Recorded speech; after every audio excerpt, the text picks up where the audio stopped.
And now for the 9 o'clock news. It's the interview you have all been waiting for.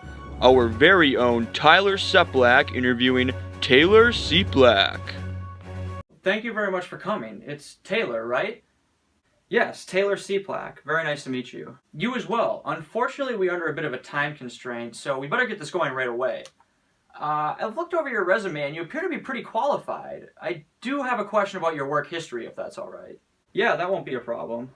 It says here that you worked at Clavo Salsalisa this past summer. How long have you been dancing? I'm sorry, it's not salsa dancing, it's a salsa company. We produced salsa. I actually don't have any experience in salsa dancing. Oh, well, I based all the rest of the questions on your dancing. I guess we'll just have to move up to the backup questions. Why do you want to be an orientation leader? To be completely honest, I just want to wear a red polo with my name stitched on it. So, you're here for a shirt? Why don't you just work at Target? Well, I guess that's not the only reason. I actually love every aspect of the OL position, and from the instant I left orientation last summer, I knew that this was something that I wanted to do. My orientation leader made the university much less intimidating, and I'd like to replicate that for other students. I'm glad to hear that. Now, as you may know, many kids are doing new term this summer instead of being an orientation leader. Why aren't you? Well, I thought about it briefly, but I would much rather be an OL. Having the ability to shape incoming students' first impression on the school would be much more fulfilling than taking a few classes. So, you aren't just doing this so you can stay in Boston over the summer? Oh, no, not at all. Summer in Boston means Red Sox fans drooling over their subpar ball club, and I can't really say that that's something I want to be a part of. Okay, I think that covers about everything about why you want the position. Now, I'd like to ask you a few questions about yourself. First off, tell me a bit about your strengths. Well, I can squat about 325, deadlift around 375, but no. The strengths that would actually make you good at this job.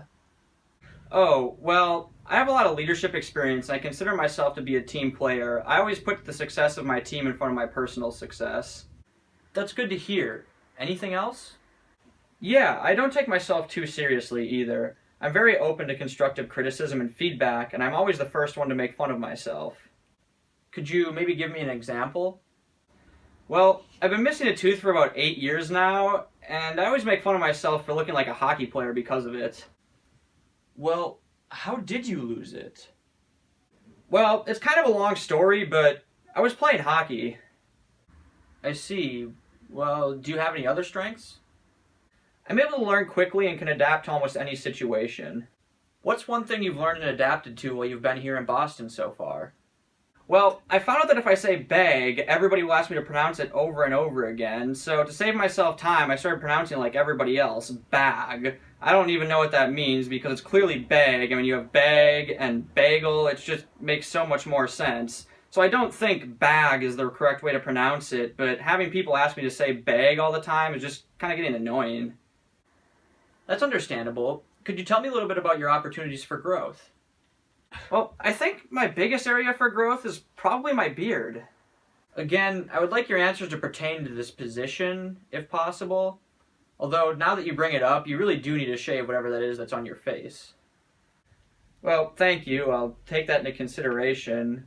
One of the areas that I could definitely grow in is public speaking. I'm not bad at it, I just get a little nervous if I haven't done it for a while. My presentations always go well, it's just mostly an internal problem that I have to overcome on my own. What about a one-on-one conversation with strangers, or even talking to small groups of people? Do you get nervous then?